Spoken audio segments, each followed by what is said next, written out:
Bom dia, pessoal, ou boa tarde, depende de quando vocês vão assistir essa aula. Eu optei por deixar essa aula aqui gravada, que aí vocês podem assistir hoje ou amanhã, como vocês preferirem, tá? Então, hoje a gente vai falar um pouquinho sobre a criação de um novo sistema. No sábado passado, vocês ficaram com uma tarefa, que eu já verifiquei que alguns já entregaram, que era fazer um documento de visão a partir de um conjunto de necessidades que eu coloquei. Então, o que eu coloquei ali? Eu coloquei lá um conjunto de necessidades que vocês precisavam propor funcionalidades para o sistema, né? Eu disse que era um sistema que ele tinha o objetivo de apoiar essa retomada que está acontecendo, e aí tinha um conjunto de necessidades ali. Mas vocês viram ali que está muito por alto, eu imagino que vocês tenham tido algum tipo de dificuldade na hora de propor o sistema. E por que isso acontece? É porque antes de ele citar os requisitos, é necessário definir o escopo de um sistema e fazer todo o trabalho de concepção. E aquele trabalho que a gente deixou para vocês foi um trabalho bem pequenininho, bem rápido, né? Eu coloquei ali umas frases e vocês já precisavam conceber um sistema a partir dali. Como exercício, para fins didáticos, é assim mesmo. Eu vou colocar, a gente vai dar, vocês vão pensar no sistema. Mas, na vida real, não é bem assim. Em que sentido? Na vida real, tem todo um trabalho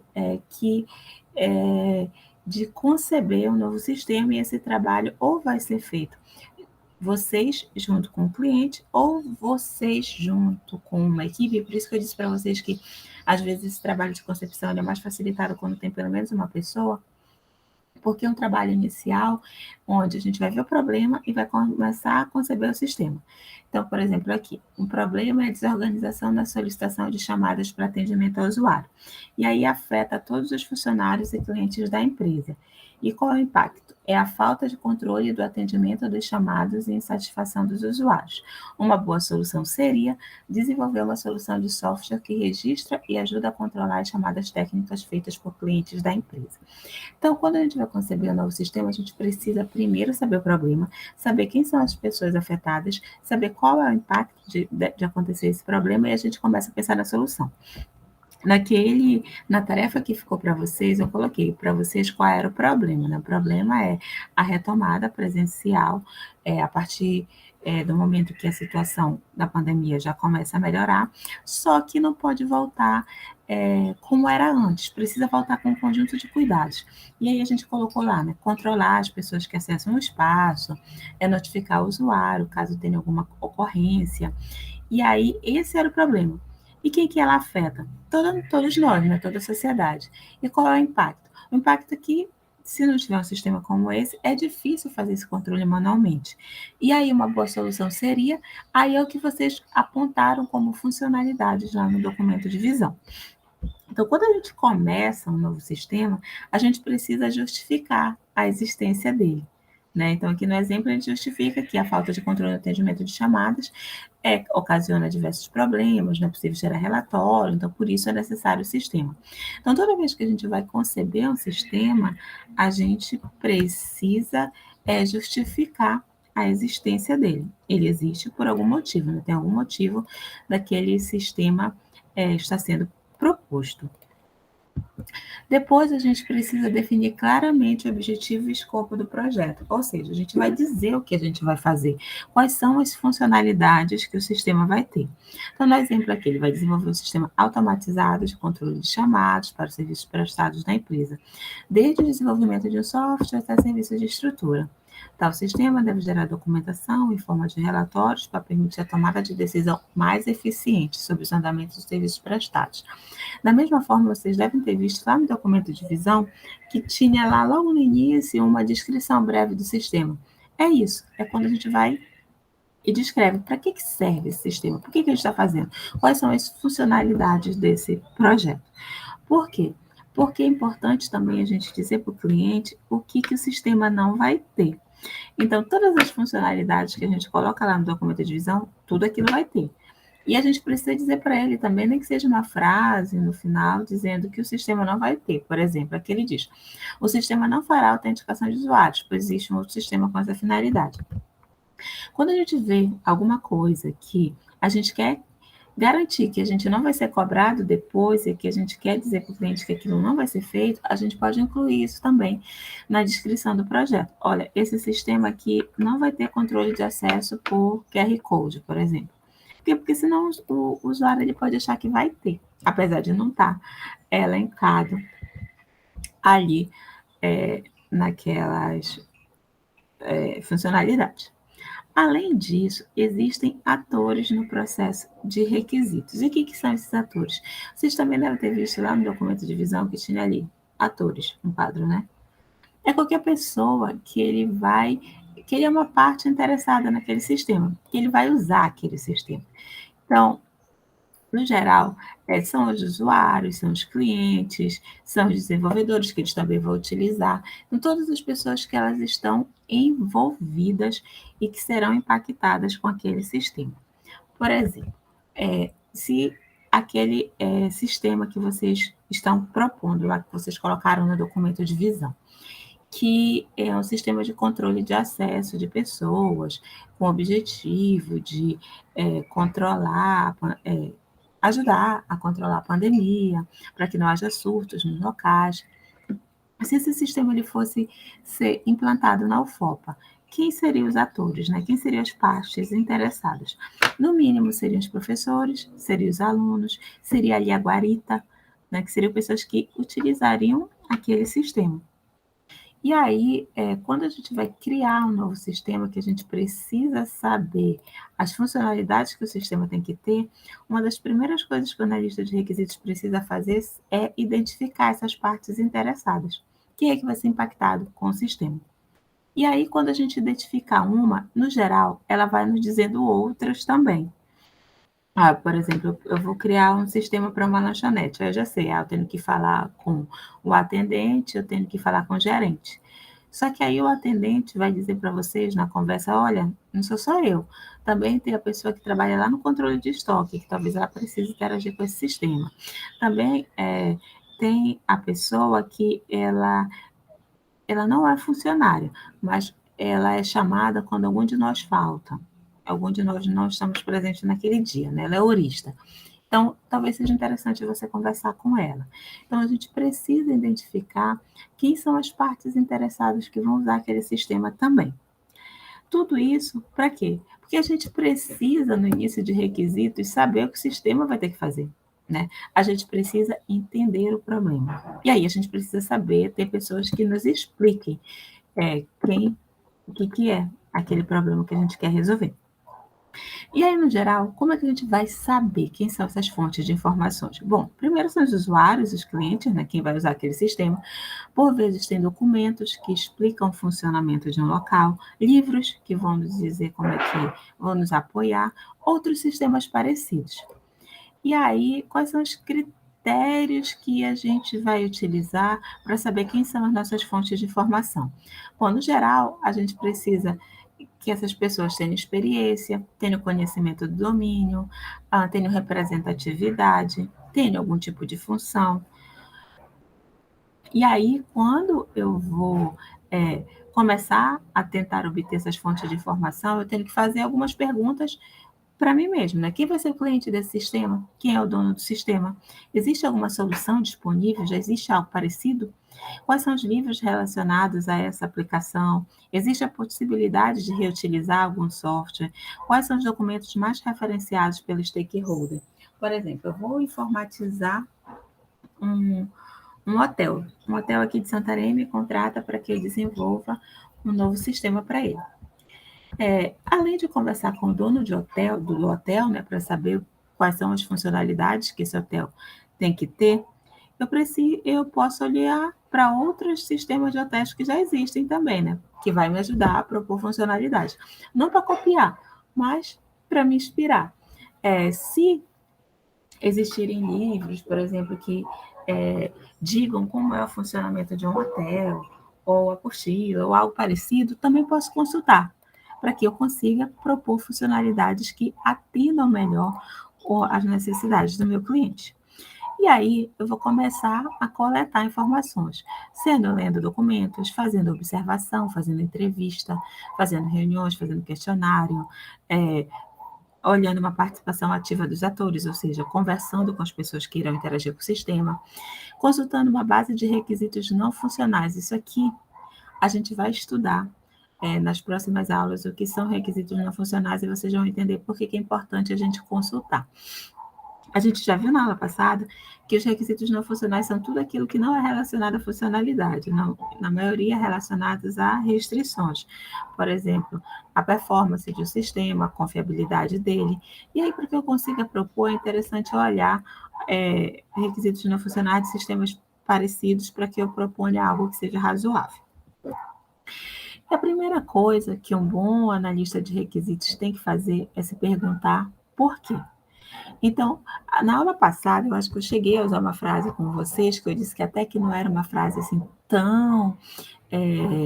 Poderia ser vista como uma frase, de certa forma, um pouquinho preconceituosa, mas que não era o sentido dela, é que quando a gente diz assim, um analista de requisitos não é um garçom, na verdade é no sentido de deixar bem claro que um analista de requisitos ele não está ali só para anotar o pedido do cliente, ele está ali para questionar, ele está ali para propor, ele não é um simples anotador de pedido. Então, se o cliente disser assim, isso aqui é um exemplo bem hipotético, vocês não vão projetar uma cafeteira, né, no geral, mas pode ser que sim também. O cliente diz para vocês, olha, a cafeteira ela deve ser feita de aço. Se vocês fossem só anotar o pedido, vocês colocariam lá, cafeteira de aço. Mas não é isso o trabalho do analista de requisitos. Ele tem que entender o porquê que o cliente está pedindo aquilo, né? Então, ele vai perguntar, mas por quê? Qual a razão disso? Me explica por que ela tem que ser de aço. Qual o pensamento por detrás disso? Por que tu está me pedindo uma cafeteira de aço? Aí o cliente vai responder, porque se for de vidro, pode quebrar. Aí você pode, qual é o requisito real dele? Na verdade, ele não quer uma cafeteira de aço. Ele quer uma cafeteira que seja de material que não quebre. E aí não necessariamente precisa ser de aço. Pode ser de plástico, pode ser poliuretano e pode ser até mesmo de aço. Mas não necessariamente ele quer uma cafeteira de aço. Ele quer uma cafeteira que não quebre. Né? Então, é por isso que a gente precisa entender o que o cliente quer, não simplesmente anotar. Muitas vezes os usuários eles misturam a solução com os requisitos. Ele já está te dando, quando ele diz assim, a cafeteira tem que ser de aço, ele está te dando a solução. E é muito importante que o analista de requisitos ele separe a necessidade da solução proposta ou atual. Então, quando a solução ali da cafeteira de aço, na verdade, ele está misturando. O que ele quer mesmo, a necessidade dele é que seja uma cafeteira inquebrável. Então, um analista de requisitos ele precisa entender a necessidade do cliente para que ele possa propor as funcionalidades. Então, se o cliente diz assim, olha, eu quero um login que ele seja feito com o certificado digital. Ele já está te dando a solução, né? E aí você vai questionar, mas por que você quer certificado digital? Ele vai dizer, olha, porque eu quero que seja um sistema seguro.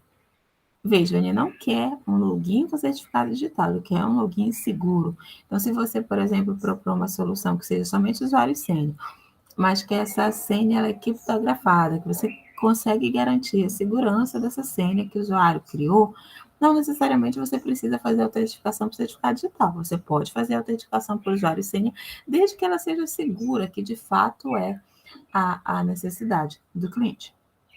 Certo? E aí, a partir do momento que a gente começa a entender as funcionalidades, a necessidade do cliente, a gente vai propor as funcionalidades. Ou seja, quem propõe a funcionalidade somos nós, analistas de requisitos. O cliente, ele diz as necessidades dele, como na aula passada, onde eu coloquei aquelas necessidades e vocês têm que propor as funcionalidades. Quando vocês forem atuar como analista de requisitos, não deixem o cliente dar a solução, a menos que ele seja alguém da tecnologia da informação, como vocês, certo? E aí, como é que a gente começa a escrever essas funcionalidades do sistema? Primeiro, a gente sempre deve começar com sentenças do tipo: o sistema deve, aí um verbo e o porquê. Então, quando a gente escreve os requisitos, no geral, a gente trabalha assim: o sistema deve emitir um recibo para o cliente, isso é uma funcionalidade. O sistema deve emitir o recibo para o cliente em no máximo 2 segundos. Veja, eu tenho uma funcionalidade e ainda tenho uma restrição. O sistema deve cadastrar bibliotecários. O sistema deve verificar a identidade do bibliotecário. Então, essas aqui são as funcionalidades, onde, no geral, a recomendação é que a gente começa sempre com o sistema deve, aí um verbo e o que o sistema deve fazer. Uma boa especificação de requisitos, ela é clara, ou seja, eu digo diretamente o que eu quero. Ela não é ambígua, ou seja, ela não deixa margem para várias interpretações. Ela é completa, ela é simples e bem escrita. E aí, como é que vocês vão saber quais são as necessidades do cliente para que vocês possam fazer a especificação das funcionalidades?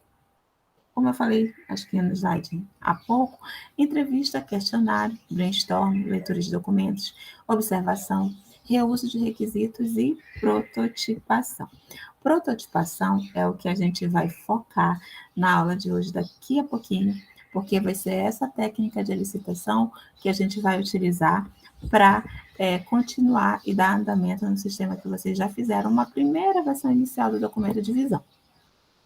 Se vocês fossem para entrevista e questionário, é aquela situação, vocês precisam identificar quem são as pessoas que vocês vão entrevistar, vocês sempre devem definir como é que vocês vão começar, vocês sempre têm que fazer questões o que, o porquê e o como, tem que perguntar o óbvio. O cliente diz assim, olha, eu quero um sistema de cadastro de usuário. Aí você vai perguntar, mas por quê? Por que você quer cadastrar os usuários? Como você quer cadastrar? Pode parecer óbvio essa questão, mas quando ele responde isso, vocês vão entendendo mais do negócio do cliente. Organize as respostas durante e depois, às vezes é bom a gente confirmar, mas é isso mesmo que você quer? Ah, então você quer um cadastro de usuário que tenha nome, endereço e telefone. Observe, enquanto é muito bom quando a gente faz, se a gente for contratado para desenvolver um sistema para um determinado local, às vezes é interessante a gente consultar, a gente fazer essa entrevista lá no local onde o usuário trabalha. Porque enquanto ele está falando do funcionamento do local, a gente está ali observando, vendo como é que funciona mesmo. Ah, essa lanchonete funciona assim. Ah, tem um pico de cliente às 18 horas. Então, já sei que o meu sistema, já sei que às 18 horas costuma ter pelo menos 100 pessoas. Então, esse sistema tem que garantir até 100 usuários fazendo pedido ao mesmo tempo. Então, é bom fazer essa entrevista e questionário, muitas vezes, dentro do ambiente de trabalho. Quando a gente vai fazer um questionário, a gente tem que saber o que perguntar. E aí a gente precisa ter um conhecimento mínimo sobre o assunto, a gente precisa se preparar, né? Por exemplo, eu fui contratada para fazer um desenvolvimento de um sistema para um laboratório lá do curso da biotecnologia. Eu preciso ter um conhecimento mínimo de como funciona esse laboratório, porque senão eu não vou saber nem o que perguntar. Então, eu tenho que ter umas perguntas iniciais ali. E esse questionário ele pode ser qualitativo, quando eu deixo para ele fazer questões abertas, né? Digo para ele dizer como é que funciona tal coisa. E ele pode ser quantitativo, que é quando eu tenho uma gradação. Ele vai ter uma resposta de sim ou não, bom, médio, ruim. Por exemplo, muitas pessoas costumam acessar esse sistema, ele vai dizer sim ou não. Só que aí, muitas eu preciso definir, né? Se eu fizer só esse muita, o que é muita? Para mim pode ser pouco. E aí a pergunta ela tem que ser bem elaborada para que eu consiga obter informações. O bom do questionário é que eu posso aplicar para várias pessoas. Agora, o ruim é que, se eu não estiver lá, como no formato de entrevista, como se eu simplesmente fizer um questionário lá no Google Form e pedir para os clientes responderem, eu vou ter uma pouca interação. Então, quando eu não conheço, é bom eu ter algumas entrevistas falando cara a cara com o cliente e depois eu posso até aplicar o questionário, mas não é uma boa técnica para ser usada sozinha, e principalmente se eu não conheço o ambiente que aquele meu sistema vai ser utilizado. Uma outra técnica são reuniões. com os clientes. Agora, a reunião ela precisa ter foco para que não se perca o assunto, né? Tem que ser período curto, intenso. Eu não vou fazer uma reunião de um dia inteiro que se torna cansativo. O bom da reunião é que eu posso chamar várias pessoas para participarem, né? Eu vou dispor de múltiplas opiniões. E o ruim é a dispersão e o custo. Outra coisa que pode me ajudar, dependendo do sistema que eu vou fazer, é leitura. Às vezes tem uma vasta literatura sobre aquele assunto, e aí eu posso consultar isso antes de ir conversar, para que eu não chegue lá totalmente sem ideia. Por exemplo, eu vou fazer um sistema de controle de vacinação. Mas eu não tenho nem ideia de quais são as vacinas, como é que aplica, qual é o intervalo, qual é a recomendação, que eu estude antes de começar, para que eu não chegue lá totalmente perdido. É uma outra forma de fazer licitação de requisitos, e essa aqui a gente vai fazer na disciplina, são os cenários, que é quando eu começo a contar histórias, e aí eu valido essas histórias com o cliente. Não se preocupem que essa aqui a gente vai ver também aqui na disciplina. Outra forma é a observação e análise social. O que o analista de requisito faz? Ele vai para lá ver o que o cliente está fazendo. E aí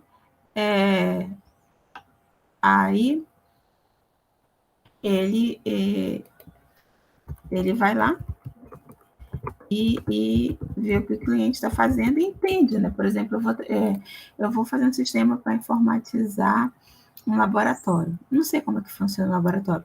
Passo uns 2 dias lá só observando como é que funciona o laboratório, para que depois eu consiga propor um sistema para ver esse laboratório. As diretrizes para etnografia, que é esse trabalho de eu ir lá e ver o que acontece. Procurar formas não patronizadas de trabalho, gastar algum tempo conhecendo as pessoas. Já que eu estou lá vendo, deixa eu conhecer essas pessoas, que depois fica mais fácil elas me darem informações. Tomar nota de forma detalhada, combinar essa etnografia, nesse trabalho de ir lá ver, com outras técnicas de licitação. Também não é só eu ir lá olhar, ver como é que funciona e depois já propor o sistema.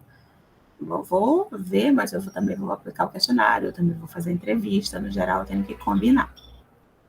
Uma outra forma é reuso para requisitos, certo?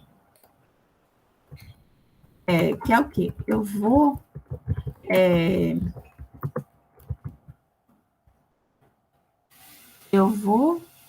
ver um sistema que já existe e vou propor algo mais ou menos parecido. Claro, não vou copiar, mas é bom, porque isso economiza tempo e esforço. Por exemplo, eu vou fazer um sistema, e dentro desse sistema lá de hotel, por exemplo, ele me diz assim: olha, eu quero que tenha um chat para que eu possa conversar com os meus hóspedes. Já deve ter sistema de chat feito por aí. Eu não vou ficar pensando, mas como é que vai ser esse sistema de chat? Não, eu olho para o que já existe e aí adapto os requisitos e reuso alguns. Eu não preciso ficar reinventando a roda. Se já existe, beleza, gente, eu vou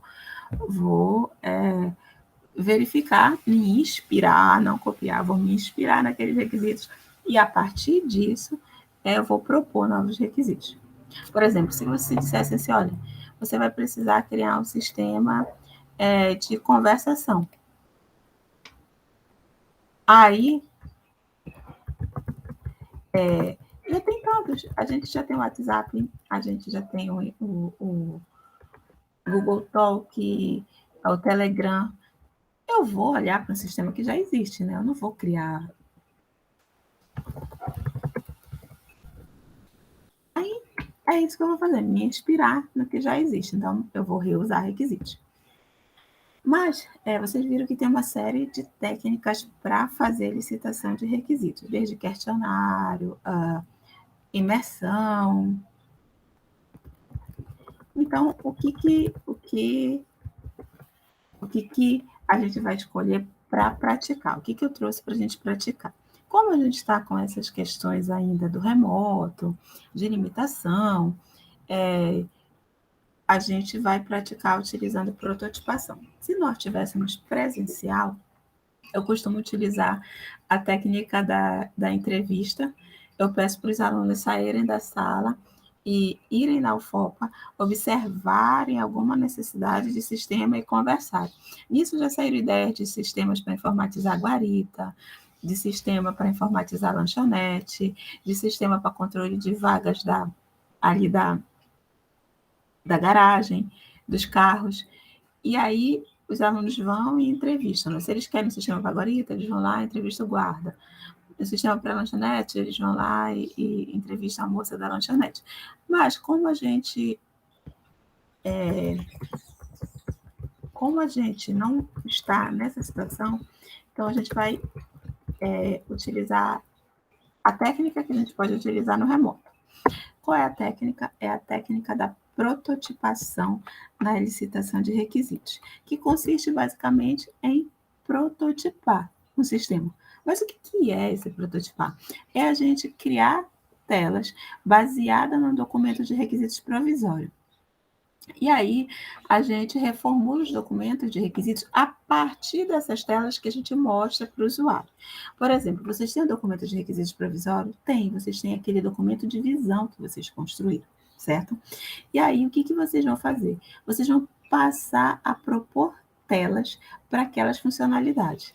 E o que vem a ser esse protótipo? É uma representação limitada de um design, a qual pode ser um esboço em papel, pode ser um conjunto de telas, pode ser uma fotografia eletrônica, pode ser uma simulação de vídeo, pode ser papel, pode ser cartolina, pode ser um conjunto de telas vinculadas por hiperlinks, é esse aqui que eu vou pedir para vocês. Ela é utilizada como uma maneira de obter informações e apresentar essas informações ao usuário. O protótipo vai sendo melhorado até atingir o objetivo final, ou seja, até que o mesmo represente o que vai ser o sistema. Qual o objetivo de prototipar? É entender os requisitos do usuário e, assim, obter uma melhor definição dos requisitos do sistema. Possibilita que o desenvolvedor crie um modelo do software que deve ser construído, apropriado quando o cliente não definiu detalhadamente os requisitos. Então, o cliente ainda não me definiu o que ele quer. Foi o que eu fiz com você, né? Eu dei aquela necessidade, mas eu não disse em detalhes. Aí, qual é a ideia? Vocês apresentam o protótipo das telas para que a gente veja se representa mesmo aquilo que vai ser o sistema. Qual é a vantagem de prototipar? Bom, é rápido que faz isso. Por quê? Porque já tem softwares. E eu vou passar a indicação para vocês de softwares que já fazem isso. Facilita a visualização do produto para que o cliente, desde a fase inicial, já tenha uma ideia. Muitas vezes o cliente ele não entende quando a gente está falando termos técnicos ou somente com as frases ali escritas. Mas se a gente mostrar uma tela, ele começa, vai ser assim o meu cadastro? Que tal colocar mais aquele campo? Será que, e se a gente fizer dessa tela for para cá? Então, o cliente consegue participar mais quando ele já vê a tela. Como é que isso é feito? Como é que a gente constrói um produto junto com prototipação? Primeira forma, a gente começa a obter os requisitos, aí a gente elabora um projeto rápido, que foi aquele documento de visão bem rápido que vocês já fizeram. Vocês constroem o protótipo, avaliam o protótipo, refina esse protótipo até que esse protótipo reflita os requisitos do cliente, certo? Para fazer esse protótipo, ele pode ser classificado em 3 tipos: baixa fidelidade, média fidelidade, alta fidelidade. O que é isso, professora? Que negócio de fidelidade? Isso aqui já não basta namoro? Não tem nada a ver com relacionamento amoroso, não. O que tem a ver é o quanto o protótipo ele parece ou não com o que vai ser o sistema. Os protótipos de baixa fidelidade, eles também são chamados de rascunhos. No geral, eles são feitos à mão, utilizando lápis, borracha e papel mesmo. A gente desenha aqui mais ou menos como vai ser a tela e mostra para o cliente. Por que é de baixa fidelidade? Porque a gente ainda não está preocupado ainda com os elementos de layout, com cores, com a disposição, nada disso. A gente só quer validar com o cliente se a gente está entendendo mesmo como é o sistema, se aquela tela vai ser assim, né? Média fidelidade. Os de média fidelidade, eles também são chamados de wireframes. Esse aqui, ele já não é mais feito no papel, a gente já usa um software para fazer isso. E aí, a gente tem um conjunto de software na internet que nos ajuda a fazer isso. Pencil, Balsamiq, Axure e um conjunto de outros que só basta vocês colocarem lá no Google. Software para prototipação de telas. Vai vir um monte. E aí, esse aqui é o que a gente chama de média fidelidade. Por quê? Porque ainda não é a tela final do sistema, mas já parece mais com que vai ser. E o de alta fidelidade, ele também é chamado de mockup. O que ele é? É um protótipo que ele já é feito utilizando uma linguagem de programação. E ainda não está funcionando. Se eu clicar lá no botão de salvar, ainda não salva, mas aquela tela ali, aquilo que a gente chama de front-end da aplicação, já é o final. Então, isso aqui é feito, no geral, eu já tenho conhecimento de alguma linguagem de programação, ou pelo menos de HTML, se for um site, e já faço uma proposta muito parecida com o que vai ser o sistema, mesmo que ainda não é o sistema, claro, mas eu já consigo ter as telas muito parecidas com o que vai ser. De acordo com o tipo de prototipação que eu escolho, se vai ser de baixa, de média ou de alta, eu tenho a metodologia de desenvolvimento que eu vou utilizar. Pode ser a prototipação descartável ou a prototipação evolucionária. O que é isso? A evolucionária é aquela quando o meu protótipo se transforma no sistema. Então, a gente já sabe que aqui eu tenho que usar a prototipagem de alta fidelidade. Ou seja, aquela tela que eu mostrei para o cliente tem lá o botão salvar, ele ainda não salva. Aí ele disse, é assim mesmo que eu quero. Aí eu vou para casa e vou fazer toda a codificação, vou fazer aquilo funcionar de verdade. Mas o meu protótipo eu não jogo fora. Aquelas telas vão se transformar no próprio sistema. Então, como é que é o ciclo? Eu desenvolvo a especificação do sistema, construo o sistema, utilizo o sistema. Quando o sistema está adequado, quando o cliente diz, é isso aí mesmo que eu quero, aí eu já entrego. Por quê? Porque o meu sistema, ele já vai se transformar no meu protótipo se transforma no sistema. E quando é que é adequado eu usar essa técnica? Quando o desenvolvimento começa com aqueles requisitos que são melhores compreendidos, ou seja, eu já sei o que o sistema vai fazer. Então, eu já posso começar a fazer as telas. É o nosso caso? Olha, ele é bom utilizar, por quê? Porque partes do protótipo, ou todo ele vai ser aproveitado no desenvolvimento do sistema final, melhora a qualidade da especificação, porque no geral eu vou receber o que eu concordei, antecipa o treinamento dos usuários, porque ele já começa a utilizar o sistema, mesmo que aquele botão não funcione, mas ele já sabe onde vai ser. Então ele já entende.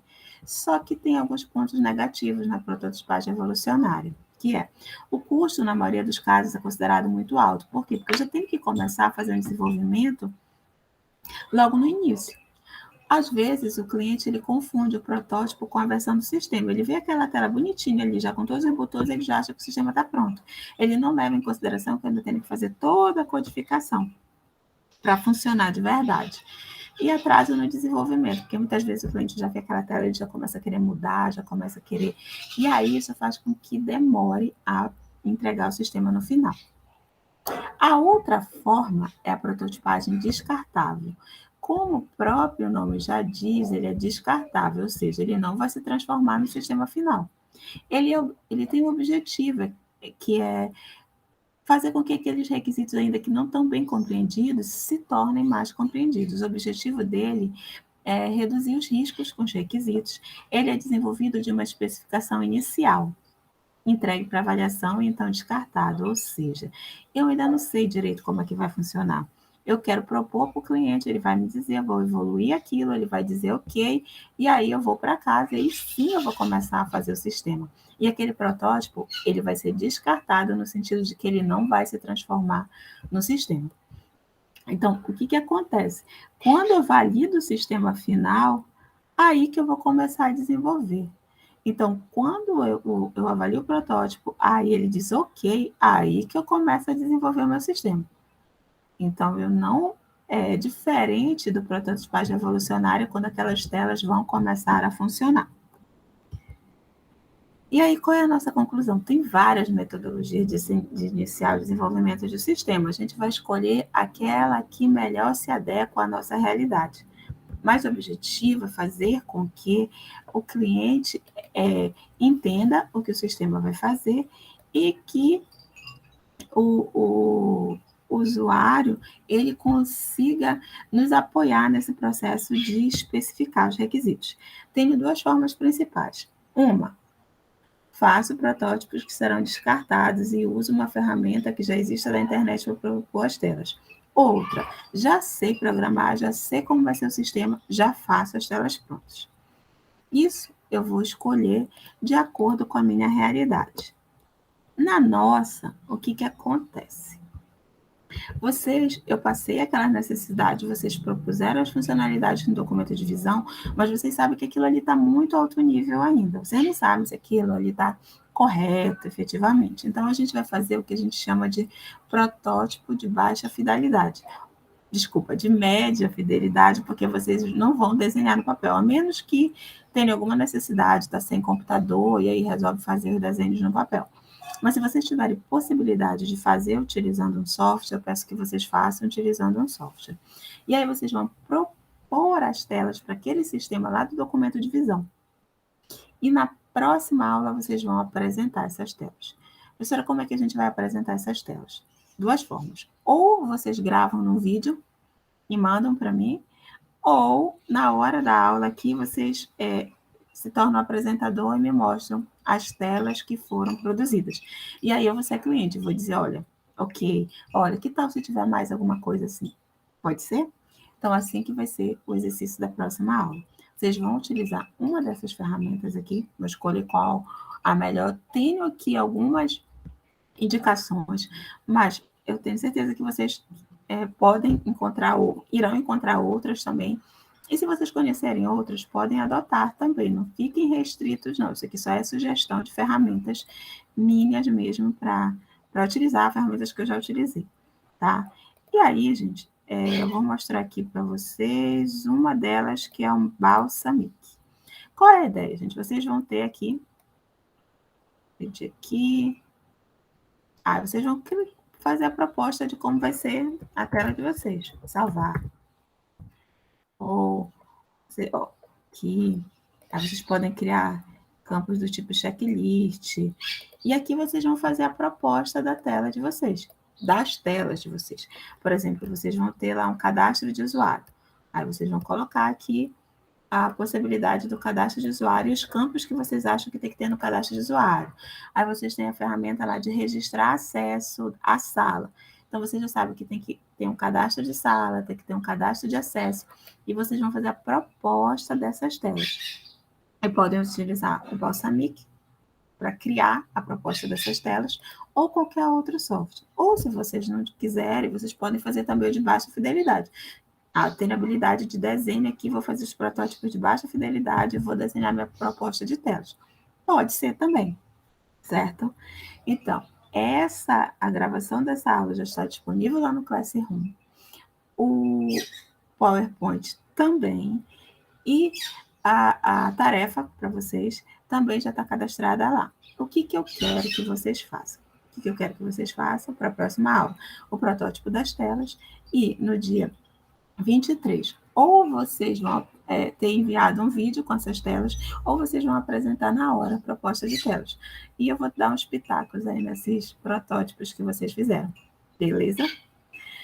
E assim, outra coisa, para quem fez o documento de visão, eu também já coloquei lá uns feedbacks. Para quem ainda não entregou, entreguem, que vocês vão precisar também desse documento de visão para fazer essa tarefa agora. Certinho? Então, até o dia 23. No dia 23, vocês já sabem que a aula é presencial aqui na sala do Classroom. Bom dia para vocês e tchau, tchau.